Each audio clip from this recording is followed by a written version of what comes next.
It all started on a summer morning when the stillness of my land was broken by the sound of footsteps crunching gravel near the lake.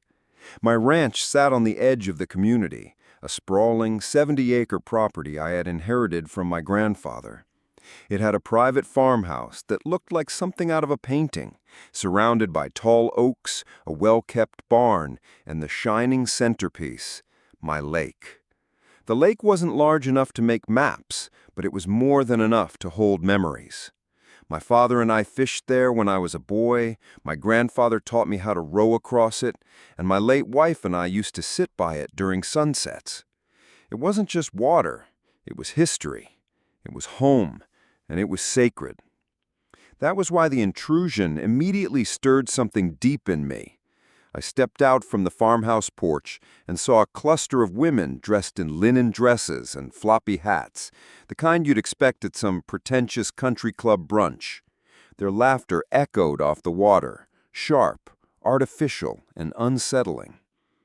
And in the middle of them was the ringleader, Karen. She wasn't just any nosy neighbor. She was the president of the HOA, a self-proclaimed gatekeeper of community standards. To her, everything was about appearances, reputation, and control.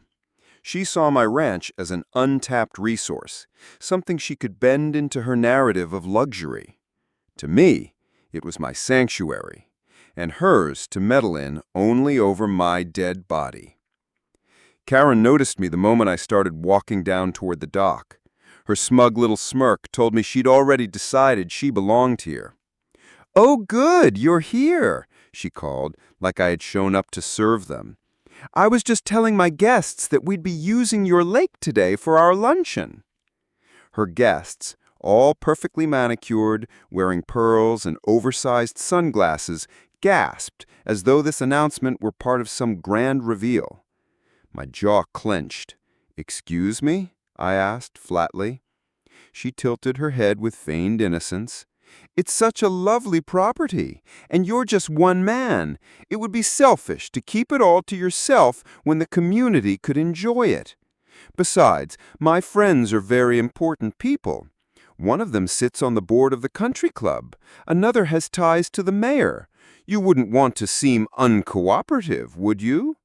Her voice dripped with that manipulative, sweet poison she always carried. It wasn't a request, it was a declaration. I let silence hang for a beat before I replied. "This is private property. You and your guests need to leave now." The ripple of shock through her group was almost comical. Karen's smugness cracked into outrage. "Excuse me? I don't think you understand. This is about community harmony. You can't just keep this lake locked away like some dragon guarding treasure." I stepped closer, my voice dropping lower. "Watch me." Her face twisted, but her eyes gleamed with the thrill of conflict. She thrived on confrontation, the kind where she could play victim while wielding power like a dagger.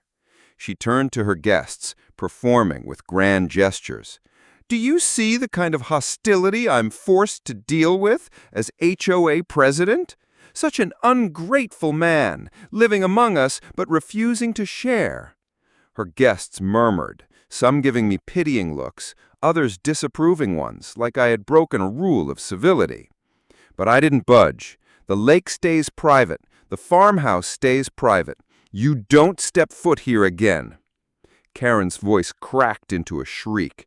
"You'll regret this. You don't know who you're dealing with." She stormed off with her entourage, heel stabbing into the earth, leaving behind the faint echo of their designer perfumes. I stood there, fists still clenched, knowing this wasn't the end. It was just the opening shot. That weekend, I caught people trespassing again. Not her elite friends this time, but families, kids splashing in the lake, parents setting up lawn chairs on my grass.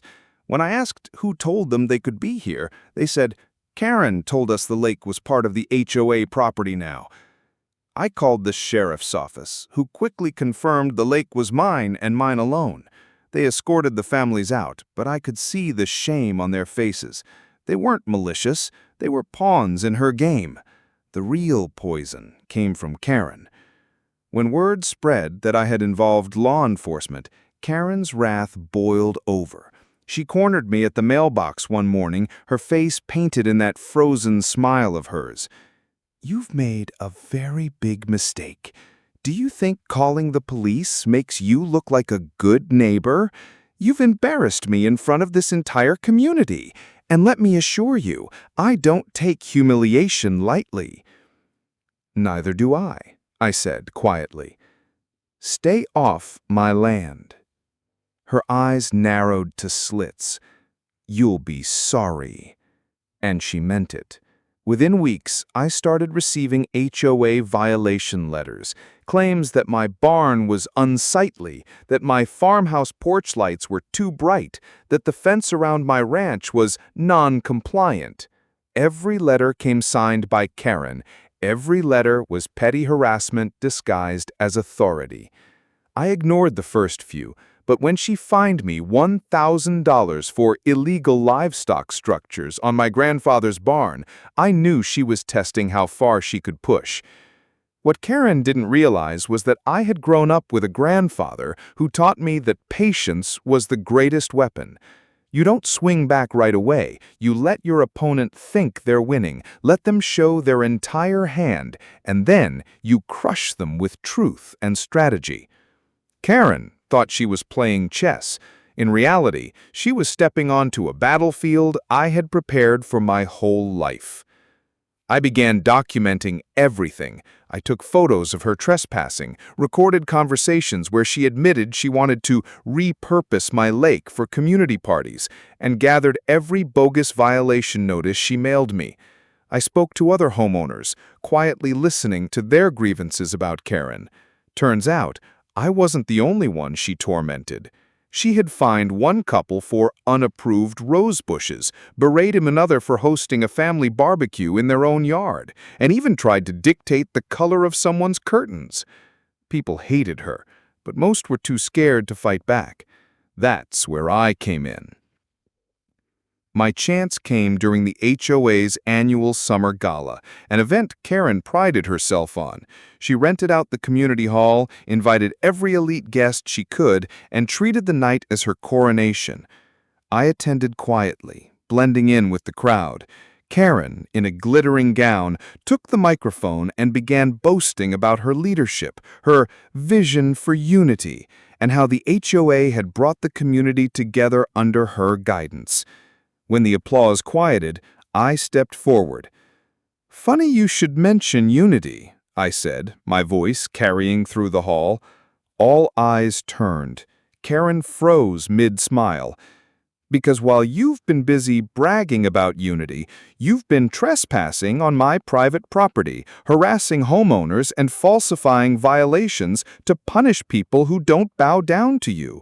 I have proof of every bit of it." Gasps rippled through the room. Karen's face went pale, then red.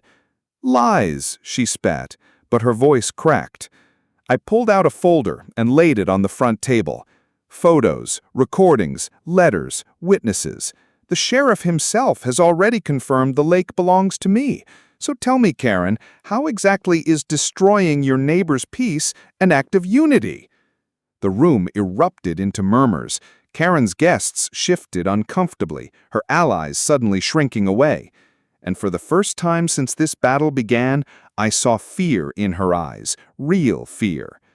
I leaned in closer, my voice low enough that only she could hear. "This is only the beginning. You tried to take my home, my history, my lake. Now I'm going to take something from you." Her lips trembled, but she forced that brittle smile back into place. Yet I could see it, the cracks spreading, and I knew part 2 of my revenge was about to unfold. Karen didn't crumble that night, though she staggered. Like a wounded wolf, she limped back to her den, but I knew she would lick her wounds and come back meaner than before. That's what made her dangerous. But that's also what made this game satisfying. You can't defeat someone like Karen with one strike. You bleed them slowly, cut by cut, until they collapse under the weight of their own arrogance. The week after the gala, Her tone shifted. Instead of gloating, she adopted victimhood. Flyers appeared again, this time with the words, "targeted by a bully," plastered across them. She claimed I had threatened her safety, that I was spreading lies, and that the HOA was under siege by a hostile neighbor. A laugh escaped me when I read it, but underneath was a steady burn. She was trying to flip the script to become the hero of her own story. That was Karen, always playing the martyr, always twisting the knife. But she didn't know how deep I'd already set my hooks. See, while Karen prattled about unity, I had been working in silence. I filed every one of her fraudulent fines with the county clerk, attaching my evidence. I had already consulted a lawyer, a quiet bulldog of a man named Peter, who loved nothing more than crushing petty tyrants with the weight of law. Together, we prepared a case that showed not just harassment, but abuse of authority, misappropriation of HOA funds, and even attempted fraud. She thought she was fighting me. She was really fighting the county, the state, and eventually herself. The fuse was lit, but I wanted her to feel it burning before the explosion. My opportunity came on a Saturday morning when Karen arrived at my gate in a luxury SUV, dragging along 3 couples dressed like they'd stepped out of a glossy magazine. Her elite guests. They carried coolers, picnic baskets, fishing gear, and the entitled smirks of people who believe the world bent to their invitations. She marched right up to my gate, banged the iron with her palm, and shouted, "Open this gate immediately! My guests are here for their retreat." I walked up slow, calm, every movement deliberate. "Retreat?" I asked. "Yes," she snapped. "I told them they could enjoy your lake. Don't you dare embarrass me in front of them." I let a pause stretch, staring straight at their guests. Then I smiled. "Sorry, folks, this lake isn't for rent, isn't for retreats, and definitely isn't for trespassers. Enjoy your car ride home?" One of the men chuckled nervously. "Karen, you said this was arranged." Karen's smile twitched like a broken marionette. It was. He's just being—" "No," I cut her off, my voice carrying authority. "This is private. She lied to you." The silence that followed was golden. The couples exchanged looks of embarrassment and irritation, then one of the women muttered, "You dragged us all the way out here for nothing." Karen sputtered, trying to recover, but her guests piled back into the SUV, leaving her standing alone at the gate, face flaming red. "You'll pay for this!" she screeched as the vehicle sped away, dust rising in its wake. "I already did," I replied calmly, turning my back on her. That humiliation cracked something inside her. From that day forward, her behavior spiraled into obsession. She patrolled the neighborhood like a dictator, snapping photos of lawns, measuring driveways with a tape measure, accusing homeowners of everything from weeds to excessive bird feeders. Her name, once spoken with fear, turned into a joke whispered behind closed doors. People started to hate her more than they feared her. And that's when my plan reached its peak. The HOA held quarterly meetings in the clubhouse, and I knew the next one was my battlefield. I showed up early, folder in hand, documents neatly stacked. Karen strutted in later, still clinging to her facade of power, though her eyes darted like a cornered animal.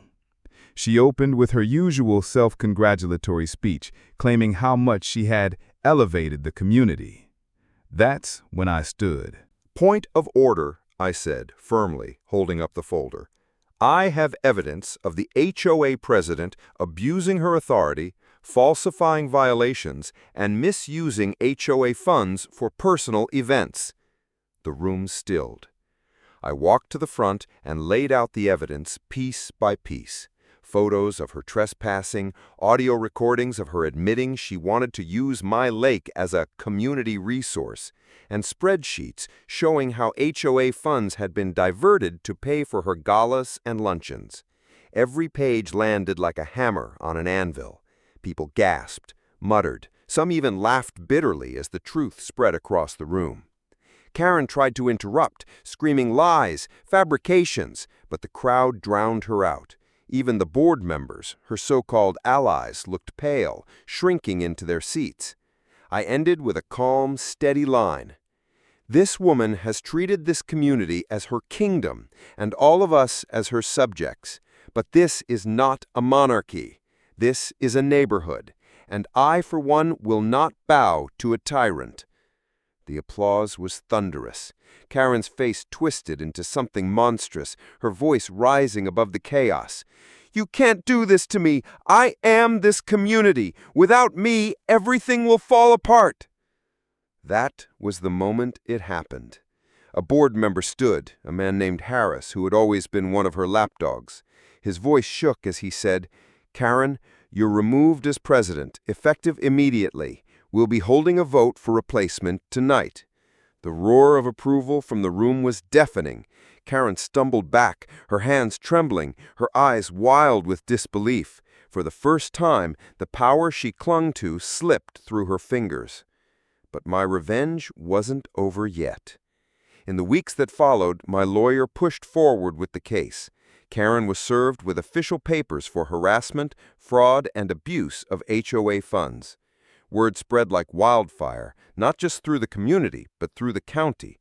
Her elite friends stopped returning her calls, her reputation crumbled, and her once pristine image turned into a cautionary tale. I would see her sometimes, driving through the neighborhood in a battered car, her perfect hair disheveled, her eyes hollow. She avoided my gaze, no longer the queen, but the ghost of what she tried to be. And yet the sweetest moment came not from her collapse, but from the freedom of my neighbors. Families who once whispered about her tyranny now hosted BBQs in their front yards. Children played freely without fear of violations. Gardens flourished with colors Karen would have deemed unapproved. The neighborhood, once stiffed with her grip, came alive again. One evening, I sat on my porch, overlooking the lake, the water reflecting the sunset in hues of fire and gold. My neighbor, a quiet man who had been fined for his rose bushes, walked up with a smile. "You know, you didn't just save your ranch, you saved all of us." I looked out at the lake, the oaks swaying gently in the breeze, and felt my grandfather's presence, proud and steady. I said softly, "No, I just reminded her and everyone else that some things aren't for taking." Karen lost more than her presidency, more than her reputation. She lost the illusion of control. And I gained something priceless: peace, not just for myself, but for an entire community she had held hostage. The lake remained mine, the farmhouse remained mine, and the memory of watching Karen's empire crumble was mine too, a reminder that some battles are worth every scar, every sleepless night, every ounce of patience. Because in the end, revenge wasn't loud or violent. It was simple.